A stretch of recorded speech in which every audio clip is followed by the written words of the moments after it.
मनु ने पूछा, भगवान, राजा को राज्य की रक्षा के लिए जिन रहस्यपूर्ण साधनों को दुर्ग में संग्रहित या प्रस्तुत करना चाहिए, उन तत्वों का मुझसे वर्णन कीजिए। वन मत्स्य भगवान ने कहा, राजन, शिरीष, गूल, शमी और बिजौरा नींबू इनको घृत में परिप्लुत कर 15 दिनों बाद सेवन करे।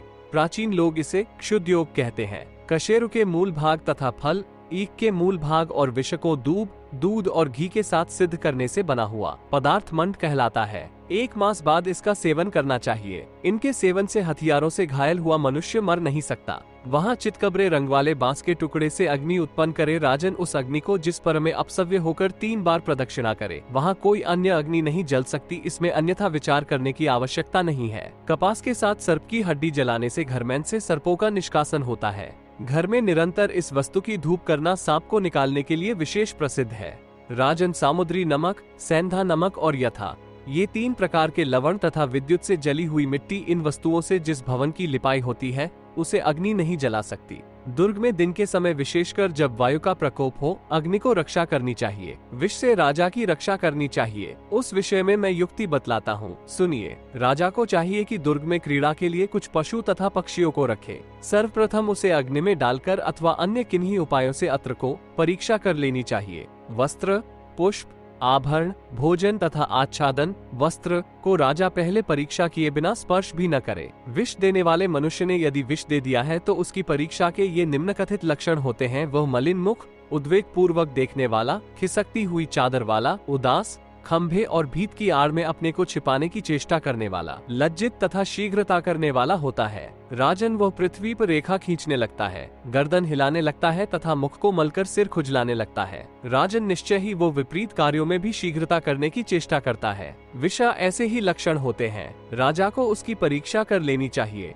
उसके द्वारा दिए गए अन्न को शीघ्रता पूर्वक समीपस्थ अग्नि में डाल देना चाहिए। विषैला अन्न अग्नि में पड़ते हो इंद्रधनुष जैसे रंग वाला हो जाता है तथा तुरंत ही सूख जाता है। उसमें स्फोट होने लगता है। वो एक ही ओर से निकलता है, दुर्गंधयुक्त होता है और अत्यंत चटचटाने लगता है। उसके धुएं का सेवन करने से जीव के सिर में रोग उत्पन्न हो जाता है। राजन, विषयुक्त अन्न के ऊपर मक्खियां नहीं बैठते। यदि बैठ गईं तो विषयुक्त अन्न का स्पर्श होने के कारण तुरंत ही मर जाती हैं। पार्थिव श्रेष्ठ, विषयुक्त अन्न को देखते ही चकोर की दृष्टि विरक्त हो जाती है, अर्थात वह अपनी आंखें फेर लेता है। कोकिल का स्वर विकृत हो जाता है। हंस को गति लड़खड़ाने लगती है। भरी जोर से गूंजने लगते हैं। क्रोच, कुर मदमत हो जाता है और मुर्गा जोर जोर से बोलने लगता है। राजन, शुक चे चे करने लगता है। सारिका वमन करने लगती है। चामीकर भाग खड़ा होता है और कारंडव मर जाता है। राजन, वानर मूत्र त्याग करने लगता है। जीव जीवक ग्लान युक्त हो जाता है। नेवले के रोए खड़े हो जाते हैं। पृषत मृग रोने लगता है। राजन, विष को देखते ही मयूर हर्षित हो जाता है, क्योंकि वो चिरकाल से विषयुक्त अत्र का भोजन करने वाला है। राजन, वो विषयुक्त अन्न कहने योग्य नहीं रह जाता। 15 दिन के वासी अन्न की तरह दीख पड़ता है। उसका रस तथा गंध नष्ट हो जाती है तथा ऊपर से वो चंद्रिकाओं से युक्त रहता है। नृपोत्तम, विष के मिलने से बना हुआ व्यंजन सूख जाता है। द्रव वस्तुओं में मुझे उठने लगते हैं। लवण सहित पदार्थों में फेन उठने लगते हैं। अत्रों से बना हुआ विषैला भोजन ताम्रवर्ण का, दूध वाला नीले रंग का, मदिरा तथा जलयुक्त कोकिल के समान काला, अम्ल अन्न वाला काला, कोदो का कपिल तथा मट्ठायुक्त भोजन मधु के समान श्यामल, नीला और पीला हो जाता है। विषयुक्त अमृत का वर्ण जल की भांति विपमिश्रित छाछ का, कबूतर की तरह मधुयुक्त का हरा और तेल मिश्रित विष का लाल रंग हो जाता है। विष के संसर्ग से न पके हुए फल शीघ्र ही पक जाते हैं और पका हुआ फल विकृत हो जाता है। पुष्प मालाएं मलिन हो जाती हैं। कठोर वस्तु कोमल तथा कोमल वस्तु कठोर हो जाती है। सूक्ष्म वस्तुओं का रूप नष्ट हो जाता है और रंग बदल जाता है। वस्त्रों में विशेषकर काले धब्बे पड़ जाते हैं।